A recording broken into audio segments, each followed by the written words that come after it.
So my question, sir, is what is the Trump health care plan? Fine. Well, first of all, I guess I'm debating you, not him, but that's okay. I'm not surprised. All right, let's bring in our special panel, University of Maryland lecturer Dr. Jason Nichols, columnist for The Hill and co-chair of Women for Trump, Madison Gesiotto, Sinclair political commentator Ameshia and member of the President's National Security Education Board, host of America First on Salem Radio, and Sinclair media contributor Dr. Sebastian Gorka. I'm going to bring in Madison, new to the show. Welcome. Always good to have you on the show. We've worked together for many, many years. Madison, you watched the debate. I saw you tweeting while I was tweeting as well. What was going on between moderator Chris Wallace and President Trump? What's your assessment? Well, as the president tweeted out following the debate, it seemed like it was a 2-on-1 last night. It was a little disappointing to see Chris Wallace, I think, jump in at multiple points and give commentary instead of staying neutral and being that moderator that he was put in place in this debate to be. So that was a little disappointing. But, you know, being on the campaign trail across the country and right here in the state of Ohio last week on the Trump bus tour, you know, there was a lot of topics mentioned last night that were major concerns for people here in the state of Ohio, across the Midwest, and across the country. And I don't think Biden really answered adequately or really gave answers at all to some of these questions, including packing the court and others. You know, that was another moment. Jason, I want to stay on this for a minute. Chris Wallace, the moderator, had said he wanted to be invisible. Do you think he was invisible this week? Well, I think it was impossible to be invisible because President Trump would not stick to the rules of the debate. It was frustrating to watch. I think both guys went low in it, but definitely President Trump went lower. Chris Wallace was about as objective as he possibly could. He tried to actually have a civil debate, which was impossible when people are acting like petulant children. So I think it was difficult to watch. I think President Trump did himself no favors last night.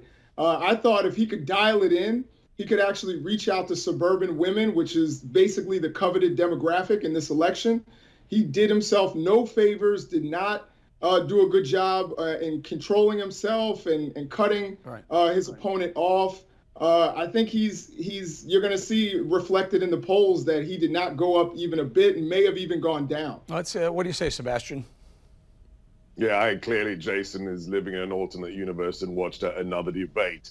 The president went lower than Biden. I don't remember the president calling the former vice president a liar and a clown. And that's what Beijing Biden did. Yesterday was a brawl. It reminds me of the first Hillary-Trump debate. The needle didn't move in either direction for anybody yesterday. And Wallace was a disgrace. As a former Fox News contributor, the idea that this person wanted to be invisible and unbiased, he brought up the lie about Charlottesville again and then forced the president to disavow white supremacists that he did 3 years ago and has done ever since that.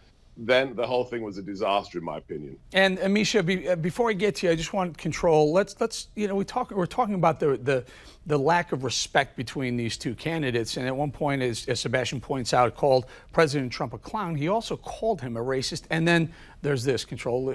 Roll that soundbite. The radical left. Will you shut up, man? Listen, who is? So Ameshia, that was a problem. I'm watching that. This is the commander-in-chief. The world is watching, not just Americans. The world's watching. For the vice president to call the commander-in-chief, tell him, shut up, man. I found that highly disrespectful.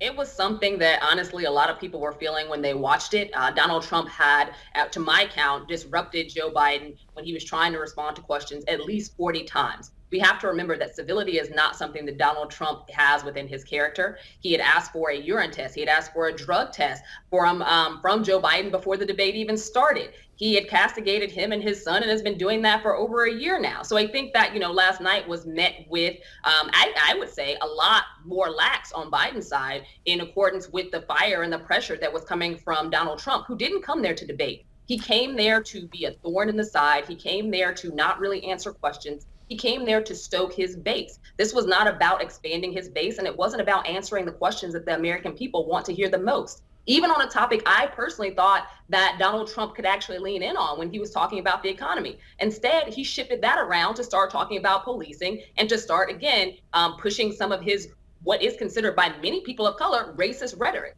And I just felt like that debate was not worth anyone's time because no one really got much out of it. You know, there was one interchange that for me, it defined the difference between Biden and Trump. Control, roll the soundbite about opening schools and football. Listen. Give me a break. Because you know what? People want their places open. They want to get back to their lives. People They'll want be to careful, safe. but they want their schools open. People want I'm to the be one that safe. brought back football. By the way, I brought back Big Ten football. And so there, that last part of it was about Big Ten football. Madison, let's talk about it. So the left wants to keep keep the economy closed, keep people in their homes. Trump on the right, we're looking at Florida, we're looking at Tennessee opening things back up. Did that not define it for you? And who's right on this one? Well, I mentioned earlier about being in the state of Ohio and talking to people on the ground, and one of their concerns, of course, being the reopening of the economy and needing the full reopening here in the state of Ohio, which they haven't seen yet. Many businesses will never reopen as a result of this, and some are right there on the brink of, having to close down because they can no longer function, especially restaurants at this small capacity.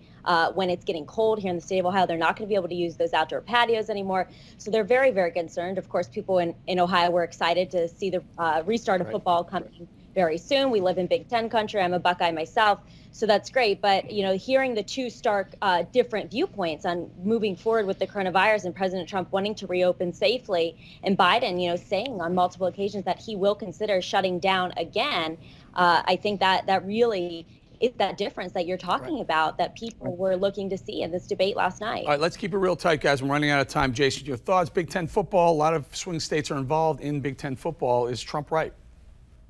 Well, I'm a Big Ten guy myself at the University of Maryland. Of course, I love football very much, but I love safety and health more. I think what Joe Biden was trying to show is that there have been a lot of failures by this president when it comes to the coronavirus. As a matter of fact, if he had shut things down even a week earlier, when he obviously knew, and we have him on video saying that he knew this was airborne, he had all of the facts. But yet he did not shut things down. He would have saved 36,000 lives. If he had shut it down 2 weeks earlier, he would have saved 54,000 lives. So this is a failure on behalf of the president. He's also done nothing for those businesses. Let me get to, Jason, I apologize. I want to get to Sebastian and Ameshia quickly. Sebastian? I'm just blown away by Jason's propaganda. In January 31st, the president shut down travel from China to the United States, saving probably millions of lives. Sleepy, creepy Joe Biden said that was hysterical and xenophobic. Let's stay in the real world, please. The president's response saved lives. Okay, Ameshia, final word. Well, I'm an SEC person, not a Big Ten person, but I do think that when we're talking about President Trump and his response to coronavirus, it's in the pudding. We've seen the amount of deaths. We've seen the amount of COVID spread. We're even seeing COVID spread amongst athletes. And Jason's right. The president knew about this. Meanwhile, went out and told the American public an entirely different story. Told us all it would be gone by Easter. Right. We know that that's not true. He's just been lying, and he did a lot more lying last night. I hate to say this, but SEC's open too, and guess what? Clemson's still #1, guys. Going to have to leave it right there. Jason, Madison, Ameshia, and Sebastian, thank you, guys.